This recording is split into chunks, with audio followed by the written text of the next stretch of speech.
Hi, my name is Callum, and I am blind since birth. I suffer from an eye condition called Leber's congenital amaurosis. This means that I have no light or colour perception. In other words, I can't see anything. Now, I have a question for both of you, actually. Before we met properly, where did you first see me, and what did you think when you first saw me? Victoria. Yeah, before I met you properly, I saw you once and I thought that you are professor or one of the part of college staff. But at that time I was already interested in whether you are professor, how do you teach, how do you learn, how do you communicate with students, and who are you? And how about you, Olga? I met you not far from our studying buildings, and well, I wondered how you live in this city. I thought that you're actually a citizen, so it seemed to me impossible to live in such a crowded city and so many tourists here. So I was just wondering how it's possible. Okay. But could you tell me about yourself? Where are you from? What do you do in your life? I'm from just outside London in the United Kingdom. I study a master's here at the College of Europe. My master's is in European Political and Administrative Studies. And I have to say that I enjoy what I do a lot. So I'm very happy. What about hobbies? Do you have them? Yeah, I'm a drummer, actually. I started drumming when I was 6, and I've had many, many highlights. Probably the best of them being when I played with the Russian National Orchestra in Moscow, where I was both a timpanist and a snare drum player. When I'm not drumming, I'm a rower, and I've rowed for about 5 years now. And when I'm doing neither of those things, I really like following sports such as football, rugby, tennis, and listening to music as well. Okay, I have another question. How did you integrate into society? What difficulties did you have during the integration process? Well, how did I integrate into society, first and foremost? I integrated because my parents sent me to mainstream school. That means that I studied in the same school, or kind of school, that you would study in. And there was a VI resource base attached to the school, so I had the specialist support I needed, but I was in a mainstream environment. When I wasn't when I wasn't at school, my parents always encouraged me to row with people who were able-bodied and play music with people who were able-bodied. And I think my parents really made me understand that my disability was not a barrier. I think the most difficult aspect of integration is other people's fears. We've come a long way in the last 20 to 30 years, but even so, people are often scared and unsure as to what to do and how they should approach me. So I think that's why it gets a bit difficult. In your opinion, what do you think people think about you? How do they perceive you? I think generally people are impressed by what I do. In fact, I would go as far as to say they are inspired sometimes by what I do. I think sometimes people find me a bit direct and maybe not as sympathetic to their thoughts and their feelings as I might be, but generally, as I say, I think people are impressed and inspired by me, and I think they want to do as much as they can to allow me to do the things that I want to do.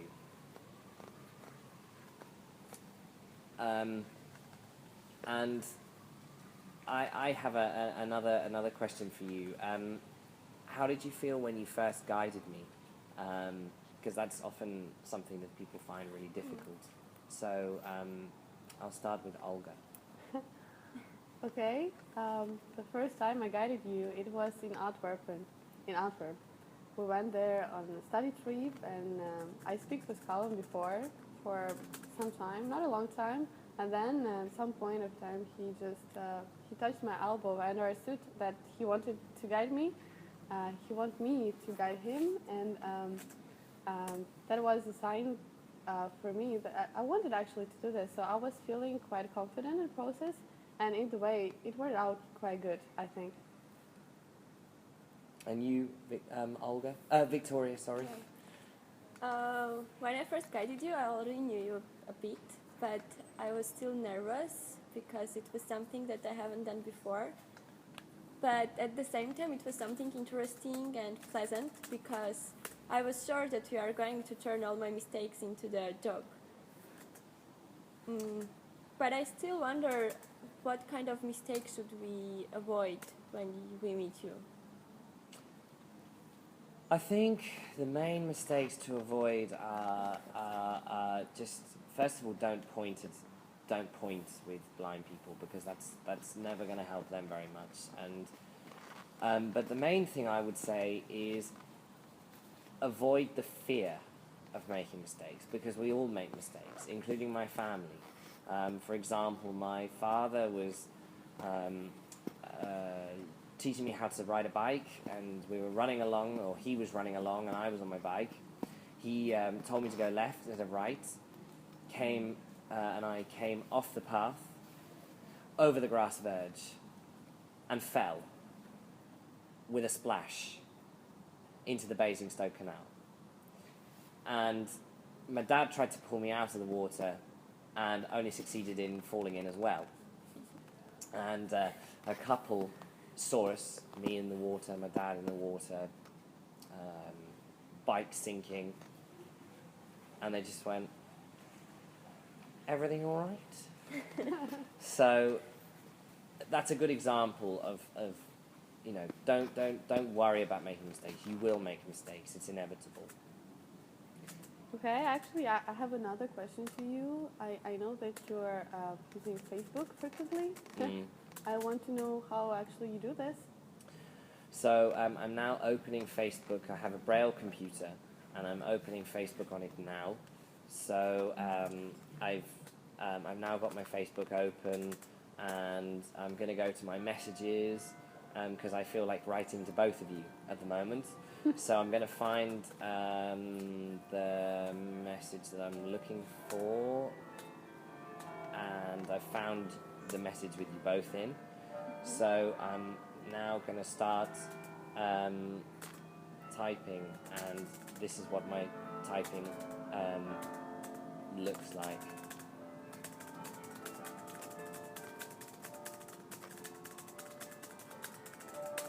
So I've now finished writing.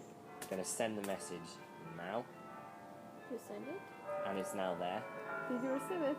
Not yet. If you go to your Facebook, Yeah. And then if you replied back, I can then read your reply in Braille. This is me writing to you during the film. Yeah. So that's how my Facebook works primarily. Okay, I'm going to answer you. Meanwhile, I will ask you another question. So during the day in the college, you meet so many people. How do you form an opinion about them? I form an opinion using my sense of hearing and my sense of touch. Now I'll explain what I mean by that. Sense of hearing basically means listening to people's voices. And you can often tell a lot by the way somebody speaks as to whether they're nice or horrible or nervous or confident or whatever. But generally the voice is only part of the story. If I now turn to my sense of touch, use two things really. First of all, if you shake hands with somebody or hug them or kiss them, you can feel quite a lot. That says quite a lot. And then also when you guide a blind person, the blind person takes your arm to walk, and you can feel and tell a lot from the way a person walks and the way a person carries themselves. So that's kind of what I would do, really. You told about your father. I'm still interested in, when you were a child, I guess there were no technological facilities to study. How did you do your assignments? How did you study? Did your parents go with you to school? No. I went to school on my own. I had a teaching assistant in the classroom with me to help me during classes. In terms of my assignments, or work, as we say in the United Kingdom, I would use at home a very old metal braille machine called a Perkins brailler, and at school an electronic version of the same machine called a Mountbatten brailler. And in both cases I would braille onto braille paper, special braille paper, and then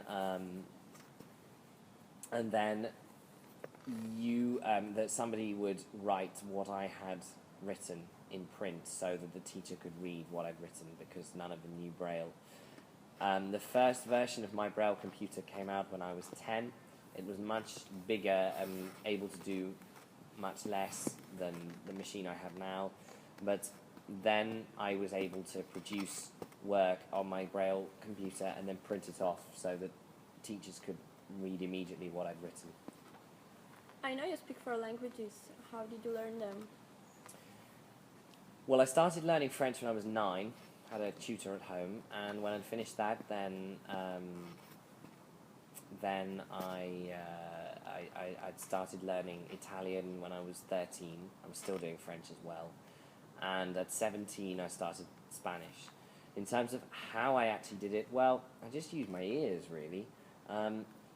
It's kind of the reverse of sighted people. Most sighted people find that reading and writing foreign languages are much easier than speaking and listening to them. But I was the other way around. My speaking and listening were, and still are, much stronger than my reading and writing. And if I learnt a new language, well, I would just use my ears. Having known you better, I learned that I should treat you in the same way as the others, but I still don't know what, like, if I meet blind people for the first time, what should I do? Well, I mean, even if you meet them subsequently to the first time, first thing you should always do is say who you are, because blind people may not always recognize your voices. So it would be, "Hi Callum, it's Victoria," or "Hi Callum, it's Olga." So that's a very important starting point. What about if I want to shake your hand?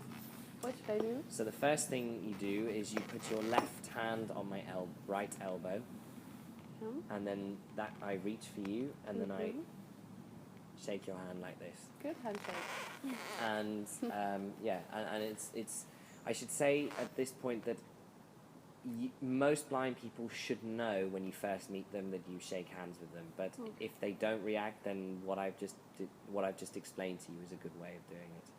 So now when we are friends, how can I show you that I want to kiss you when I meet you during the day? Okay, so the first thing you do is you put your 2 hands on my shoulders. Like this? Yeah, and then Okay. you pull me towards you. Like that. Okay. That's great. And what about if I want to hug you? So imagine that you are the blind person. I would just say, is it okay if I give you a hug? Callum, is it okay if I give you a hug? Yes.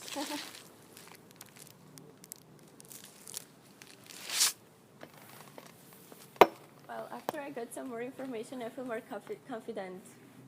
But I would like to say that for the first time, it is really hard to guide you, but if I do it and if I keep doing it, it's easier. Yeah. It's more easier. As a question to both of you, do you feel that more confident guiding me and helping me now than you did before? So, Olga.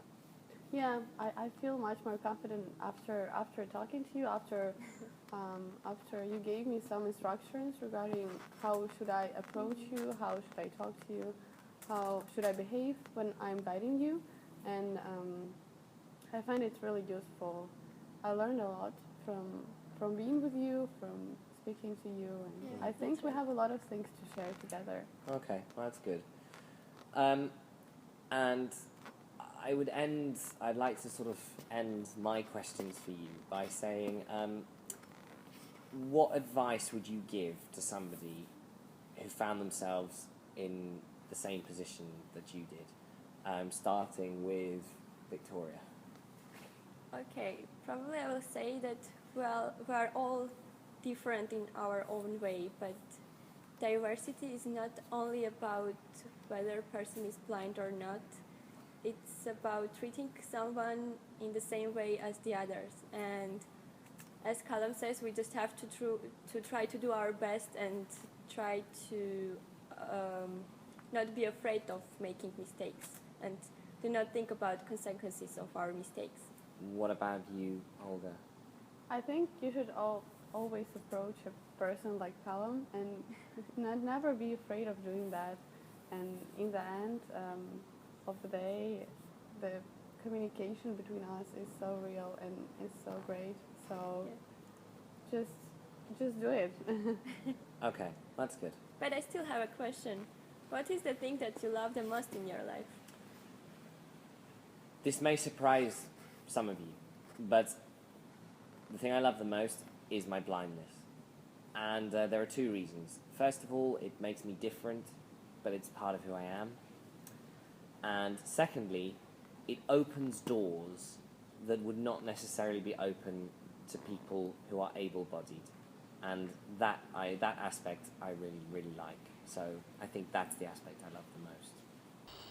Well, thank you guys. It's been really good. Thank you, Colin. Thank you.